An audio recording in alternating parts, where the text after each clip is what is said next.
Hello friends welcome वर्तमान आलोचना करने जाऊे फ्रेंच कॉन्स्टिट्यूशन विषय रे फरासी संविधान विषय रे यही टॉपिकटा आम नहीं एम लक्ष्मीकांत पॉलिटी बुक रु यही टॉपिकटा आमर यूपीएससी आउ ओपीएससी रो सिविल सर्विसेज एग्जाम पाई बहुत इंपोर्टेंट। तो प्रथम कथा है जो फ्रेंच रिवोल्यूशन होता फरासी विप्लव 1789 रु 1799 जाए तार गभीर प्रभाव पड़ी फ्रांस कॉन्स्टिट्यूशन उपरे। जदि आम फ्रेंच रिवोल्यूशन पर आज पर्यंत देखा ताल आम जानवा पाइबा जे ऑलमोस्ट जदि एवरेज देखा प्रति 12 वर्ष थरे लेखा on an average France constitution को चेंज करछि। आ भितर तीन टा मोनार्किक कॉन्स्टिट्यूशन, दुईटा डिक्टाटोरियल कॉन्स्टिट्यूशन, तीन टा इंपेरियल कॉन्स्टिट्यूशन आउ चारिटा रिपब्लिकन कॉन्स्टिट्यूशन आसिक पड़े। एबे जो संविधान फ्रांस रे चली सेटा तार फिफ्थ रिपब्लिक कॉन्स्टिट्यूशन जोटा कि 1958 रे आसथिला आज जाए चली। तो प्रथम फीचर आम ए कॉन्स्टिट्यूशन देखा रिटिन कॉन्स्टिट्यूशन अर्थात जो संविधानटा अच्छी एवं फ्रांस चलती सी लिखित आकार रही जमती आम इंडिया कॉन्स्टिट्यूशन पूरा डिटेल लिखाई रही, अमेरिकन कॉन्स्टिट्यूशन लिखाई रही सेमती यहाँ भी लिखित संविधान। प्रथम प्रथम जो संविधान टी आसला गोटे प्रिएम्बल थिला 92टी आर्टिकल थिला जोटा कि 15टा चैप्टर डिवाइड कराइथिला। फरासी विप्लव जो मूल मंत्र अच्छी लिबर्टी इक्वालिटी फ्राटर्निटी यहाँ हूँ यही संविधान मोटो ए फिफ्थ रिपब्लिक मोटो राइट। ये संविधान कहे जे France is an indivisible secular democratic and social republic. Individual माने कौन सी मत भविष्य में फ्रांस को अलग अलग देश में बांटी हेनी संविधान मना कर। सेक्युलर माने कौन सी ऑफिशियल रिलीजन रही फ्रांस में सब धर्म को समान गुरुत्व दिज्व अर्थात सिठी सरकारी क्षेत्र में कौन सी धर्म को प्राधान्य दिज्व ना।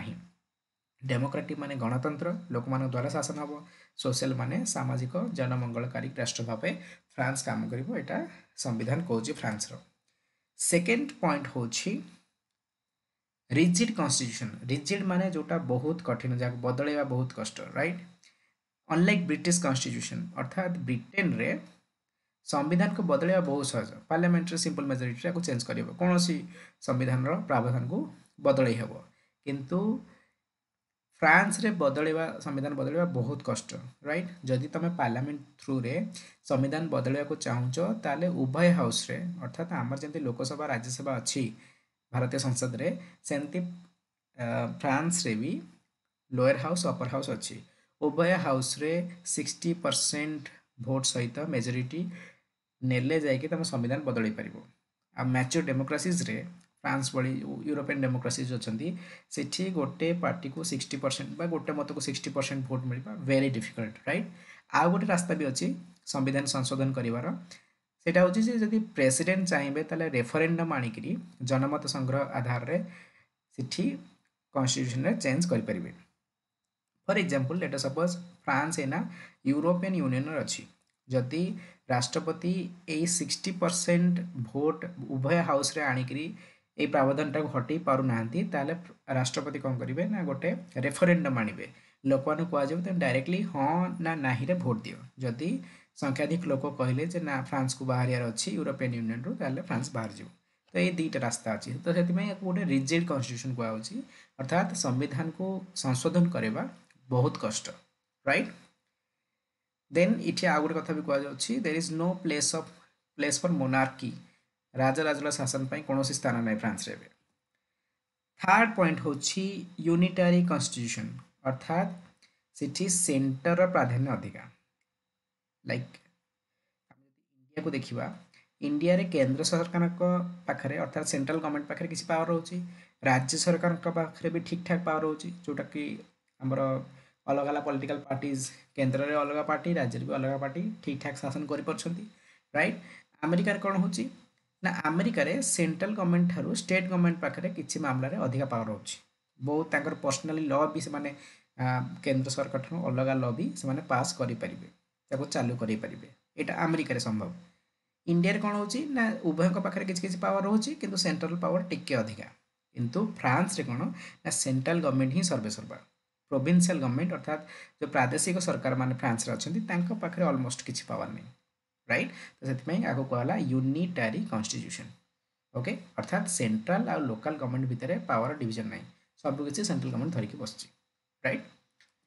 थर्ड पर आम आसवा फोर्थ पॉइंट को। फोर्थ पॉइंट रे कहा गला एटा होछि गोटे quasi presidential and quasi parliamentary form of government. ଆମର ଦୁଇ ପ୍ରକାର ଫର୍ମ ଅଫ୍ ଗଭର୍ଣ୍ଣମେଣ୍ଟ ଆମେ ଚାରିଆଡ଼େ ଦେଖୁଛେ। ଗୋଟେ ହେଉଛି ପ୍ରେସିଡେନ୍ସିଆଲ ଫର୍ମ ଅଫ୍ ଗଭର୍ଣ୍ଣମେଣ୍ଟ ଅର୍ଥାତ୍ ରାଷ୍ଟ୍ରପତି ସେଥିରେ ମୁଖ୍ୟ। ଦ୍ୱିତୀୟରେ ପାର୍ଲାମେଣ୍ଟାରୀ ଫର୍ମ ଅଫ୍ ଗଭର୍ଣ୍ଣମେଣ୍ଟ ଯେଉଁଠି କ୍ୟାବିନେଟ୍ ମୁଖ୍ୟ ବା ପାର୍ଲାମେଣ୍ଟ ହାତରେ ବେଶୀ ପାୱାର ବା ସେଠି ପ୍ରଧାନମନ୍ତ୍ରୀ ତାଙ୍କ ମନ୍ତ୍ରିମଣ୍ଡଳ ନେତୃତ୍ୱ ନେଇକରି ସେଇଟା ସରକାରଟା ଚଲାଉଛନ୍ତି। ଯେମିତି ଆମେ ଇଣ୍ଡିଆରେ ଦେଖୁଛେ, ଇଣ୍ଡିଆରେ ଆମର ହେଉଛି ପାର୍ଲାମେଣ୍ଟାରୀ ରାଇଟ୍, ଏଠି ପ୍ରଧାନମନ୍ତ୍ରୀ ଆଉ ତାଙ୍କ ମନ୍ତ୍ରିମଣ୍ଡଳ ହିଁ ସବୁକିଛି। ବ୍ରିଟେନରେ ବି ପାର୍ଲାମେଣ୍ଟାରୀ ଅର୍ଥାତ୍ ପ୍ରଧାନମନ୍ତ୍ରୀ ତାଙ୍କ ମନ୍ତ୍ରିମଣ୍ଡଳ ହିଁ ସବୁକିଛି। अन्य पक्षरे जदि आम यूएसए देखा सेठी हूँ प्रेसिडेंशियल फॉर्म ऑफ गवर्नमेंट अर्थात प्रेसिडेंट सबकिछि अधिक पावर ताक पाखे पार्लियामेंट पाखे पावर कम। जदि आम चाइना देखा ताले प्रेसिडेंट का पावर अधिका। जदि आम रशिया देखा सेठी भी प्रेसिडेंट का पावर अधिका। तो रशिया चाइना यूएसए एम सब होती presidential form of government follow कर। अन्य पक्षरे इंडिया ब्रिटेन एम सब पार्लियामेंटारी फॉर्म ऑफ गवर्नमेंट जहाँ को आम प्रधानमंत्री द्वारा शासित बोली आम कहीपर। किंतु जदि फ्रांस केस देखा ये गोटे पेक्युलर स्टेट अर्थात सिटी जी पावर प्रेसिडेंट का पाखे रोचे से पावर पार्लियामेंट पाखे भी रोचे। पार्लियामेंट भी बहुत मात्रा शक्तिशाली आउ राष्ट्रपति भी बहुत मात्रा शक्तिशाली राइट। तापरे नेक्स्ट पॉइंट आम पाखक आसला बाइकैमरालिज्म अर्थात सिटी जो संसद अच्छी तार दीटा सदन अच्छी। जेमती आम इंडिया पार्लियामेंट कथा जब आम देखा आमर अच्छी गोटे लोकसभा आ गोटे अच्छी राज्यसभा। लोकसभा को आम कहे लोअर हाउस, राज्यसभा कहे अपर हाउस राइट। लोकसभा आम डायरेक्टली इलेक्टेड लोक मैंने डायरेक्टली जो एमपी माने को इलेक्ट कर साधारण निर्वाचन रे से लोकसभा मेंबर। राज्यसभा जो एमपी माने अच्छे से इनडायरेक्टली इलेक्टेड राइट। एमएलए माने अलग अलग राज्यर भोट देकी एमपी मानक राज्यसभा एमपी मानक इलेक्ट कर। जदि पावर केस आसवा ताहले आमर इंडिया जो लोअर हाउस जहाँ कहे लोकसभा सेटा बेसी पावरफुल अर्थात गोटे पॉलिटिकल पार्टी जदि लोकसभा संख्या गरिष्ठता हासिल करदेला राज्यसभा तार संख्या गरिष्ठता नहीं फिर भी से पार्टी कैबिनेट हम से पार्टी प्रधानमंत्री हे। यहाँ भी जितेबाला मोदी नरेंद्र मोदी फास्ट टर्म चलता से राज्यसभा बीजेपी बहुमत नथिला, लोकसभा बहुमत थिला ठीक अच्छे।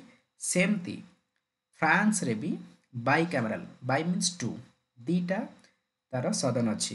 गोटे हूँ नेशनल असेंबली जहाँ को आम लोअर हाउस कहे आम लोकसभा भाया आ गोटे हूँ सीनेट जोटा अपर हाउस आम राज्यसभा भाया।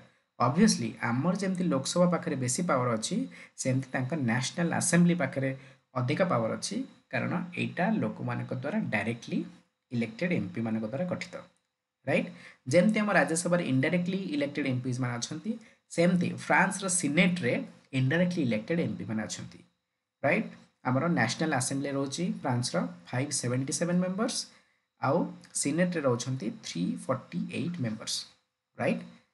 जेमती आम राज्यसभा रे जो इनडायरेक्टली इलेक्टेड एमपीज अच्छा कार्यकाल हूँ 6 वर्ष सेमती फ्रांस रे जो सीनेटर मेंबर माने अच्छा जो माने इनडायरेक्टली इलेक्टेड से कार्यकाल भी 6 वर्ष राइट। आउ जमती आम लोकसभा भारत में डोमिनेट करुच्ची संसद को सेमती फ्रांस रे भी नेशनल असेंबली डोमिनेट करे कारण इठी जो मेंबर मान अच्छा they are directly elected by the people right. Next feature आसिला rationalised parliament. Now what does it mean? Rationalised parliament माने इठी संविधान बहुत मात्रा रे पार्लियामेंट को कंट्रोल कर राइट। पार्लियामेंट पाखे लिमिटेड पावर अच्छी राइट। पार्लियामेंट को पॉलिटिकल एग्जीक्यूटिव साथ रेस्ट्रिक्ट करा जायछि ओके। तो संविधान रे जो जो कथा मेंशन अच्छी केवल से कथा उपरे से एरिया उपरे फ्रांस रो संसद लॉ तैयारी करि पारिबो। किंतु इंडिया रे कोन गोटे जिनस लेटर सपोज आर्टिफिशियल इंटेलिजेंस भारतीय संविधान में मेंशन नहीं फिर भी इंडिया जो पार्लियामेंट अच्छी आर्टिफिशियल इंटेलिजेंस पर लॉ बनै पारिबो किंतु फ्रांस रे एटा हेई पारिबोनी। फ्रांस रे कह जे जेहेतु संविधान में आर्टिफिशियल इंटेलिजेंस कथा लिखा है तो फ्रेंच पार्लियामेंट आर्टिफिशियल इंटेलिजेंस उपर लॉ बनै पारिबो नाही।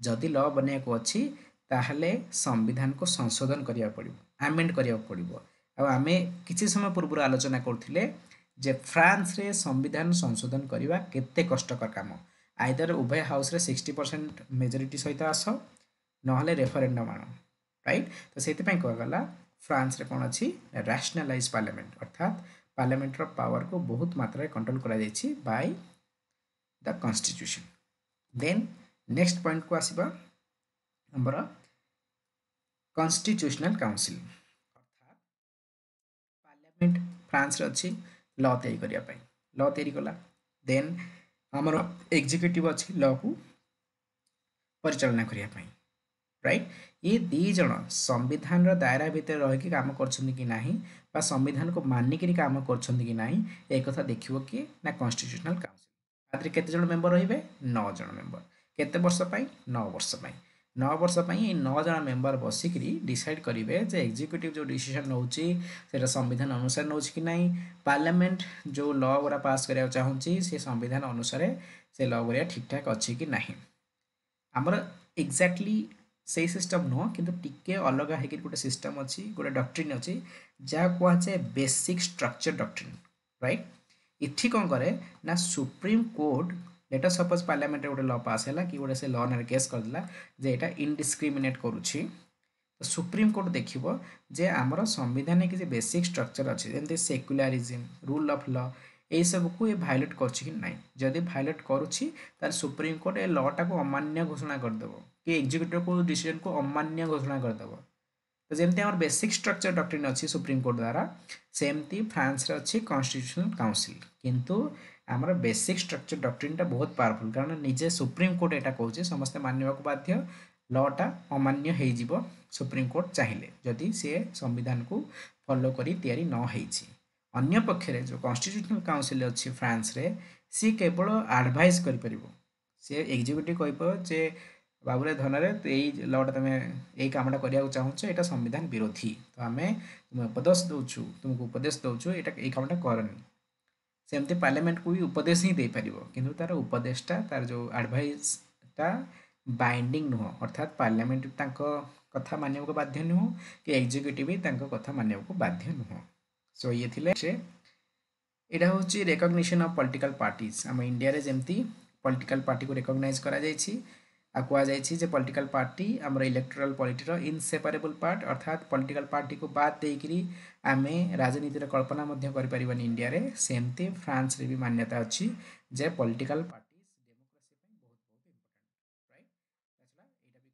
कॉन्स्टिट्यूशन भी कुआ जायछि parties must respect the principles of national sovereignty and democracy party माने डेमोक्रेसी को सम्मान देवा दरकार आउ जो नेशनल सोवरेनिटी अर्थात सार्वभौमत्व जो अच्छी देशर ताकू भी सम्मान देवा दरकार सो वर्तमान धन्यवाद।